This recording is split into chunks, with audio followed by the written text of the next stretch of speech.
এক নজরে আমরা শুধু যদি করণীয়গুলো জেনে নেই যে কি কি কাজ করলে আমরা শয়তানের এই সমস্ত শয়তানি থেকে আত্মরক্ষা করতে পারবো, বাঁচতে পারবো, তার ভিতরে প্রথম হলো বেশি বেশি আল্লাহর কাছে আশ্রয় প্রার্থনা করা। আল্লাহ বলেন ওয়াম্মায়ান জাগান্না মিনাশ শাইতানিন নাযগুন ফাস্তাইজ বিল্লাহি মিনাশ শাইতানির রাজিম। শয়তান যদি তোমাদের উপর আক্রমণ করে মনে হয়, সঙ্গে সঙ্গে প্রথম কাজ হলো আল্লাহর আশ্রয় চাওয়া, আউযু বিল্লাহি মিনাশ শাইতানির রাজিম, এটা পাঠ করা। এটা পাঠ করলে আল্লাহ সুবহানাহু ওয়া তাআলা সাধারণত হেফাজত করে। নাম্বার 2, গোসা কন্ট্রোল করা।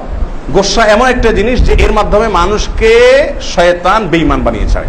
শুধু যদি রাগিয়ে দিতে পারে শয়তান, রাগ উঠিয়ে দিতে পারে, বাস তাকে ডুবানোর জন্য আর বেশি কিছু প্রয়োজন নাই। বনি আদমকে যত নিচে নামানো যায় রাগ উঠাইয়া, অন্য কোনো কিছু দিয়া শয়তান এত নিচে নামাতে পারে না। এই জন্য রাগ যখনই হবে, মাথা যখনই গরম হবে, বুঝতে হবে শয়তান সবচেয়ে পাওয়ারফুল আক্রমণ এই মুহূর্তে আমাকে দিয়ে করাবে, এমন কাজ করাবে, দুনিয়াতেও লজ্জিত হবে, সরি বলতে হবে, আখিরাতেও লজ্জিত হতে হবে আল্লাহর কাছে।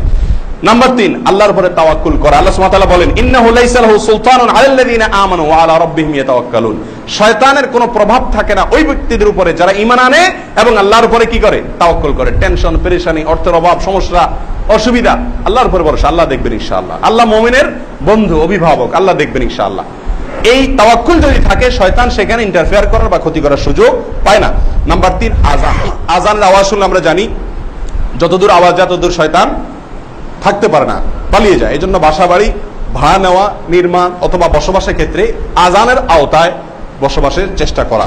নাম্বার 4, সূরা বাকারা তেলাওয়াত করা। বাসা বাড়িতে জিনের উপদ্রব, দুষ্ট জিনের উপদ্রব, এমনি শয়তানের উপদ্রব, বাচ্চারা নামাজ পড়ে না, নামাজ পড়তে পারেন না, আল্লাহর হুকুম মতো চলতে পারেন না, শয়তানের আক্রমণ খুব বেশি মনে হয়, বাসায় সূরা বাকারা তেলাওয়াত করেন। নবী সাল্লাল্লাহু আলাইহি ওয়াসাল্লাম বলেছেন সূরা বাকারা তেলাওয়াত করলে শয়তানের আক্রমণ থেকে রক্ষা পাওয়া যাবে। অনেকেই ক্যাসেটে বা সিডিতে বা মোবাইলে চালিয়ে রাখেন, ওলামা ইকরাম বলেন সেই চালিয়ে রাখলে সওয়াব হবে, কিন্তু শয়তান আক্রমণ থেকে রক্ষা হবে না। এটা নিজে তেলাওয়াত করতে হবে, যে কোনো একজন অন্তত সদস্য তেলাওয়াত করতে হবে। 5 নম্বর আমল হলো বাচ্চাদেরকে সুরক্ষার ব্যবস্থা করা, যেটা আগে বলছিলাম 2টি সুরক্ষার ব্যবস্থা করা। সেটা 6 নম্বর হলো সূরা বাকারার শেষ আয়াত এটা তেলাওয়াত করা এবং আয়াতুল কুরসি তেলাওয়াত করা। রাত্রে যদি তেলাওয়াত করেন তাহলে সারা রাত বাসার জন্য নিরাপত্তা হয়ে যাবে ইনশাআল্লাহ। 7 নম্বর হলো আল্লাহর জিকির বেশি বেশি করা, আল্লাহর স্মরণ বেশি বেশি করা। আল্লাহর স্মরণ অত্যন্ত শয়তানকে প্রতিহত করার জন্য অত্যন্ত কার্যকর একটা জিনিস। এই যে বিসমিল্লাহ যখনই বলবেন ওই কাজে আর শয়তান ইন্টারফেয়ার করতে পারবে না। এই জন্য বিসমিল্লাহর উপরে, আল্লাহ জিকিরের উপরে কোনো আমল নাই শয়তানকে প্রতিহত করার বিষয়। এই বিষয়ে লম্বা চড়া হাদিস আছে, যেটি উল্লেখ করার এখন সময় নেই আমাদের হাতে।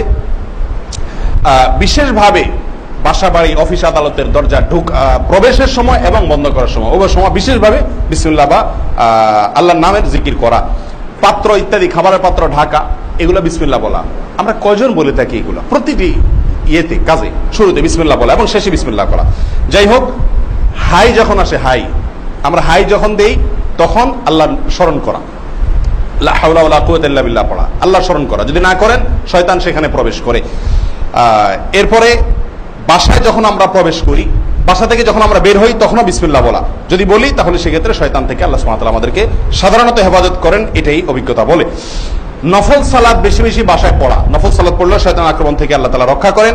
ওযু করা, সহিহ এক হাদিসে আসছে নবী সাল্লাল্লাহু আলাইহি ওয়াসাল্লাম ইরশাদ করেছেন, যখন তোমাদের কেউ ঘুমায় শয়তান তোমাদের নাকের বাঁশির উপরে গিয়ে বাসা বাঁধে এবং সেখান থেকে তোমাদের শরীরের উপরে নিয়ন্ত্রণ প্রতিষ্ঠা করে। তো ঘুম থেকে উঠে তোমরা যদি ওযু করো, নাকে পানি দাও, মুখে পানি দাও তখন শয়তান নাক ঝাড়ার সঙ্গে সঙ্গে বের হয়ে যায়, আর বসবাস করতে পারে না। এই জন্য যত বেশি ওযু করে এবং ওযু অবস্থা থেকে শয়তান থেকে আল্লাহ তাআলা আমাদেরকে হেফাজত করেন এবং শয়তান থেকে আমরা দূরে থাকতে পারি।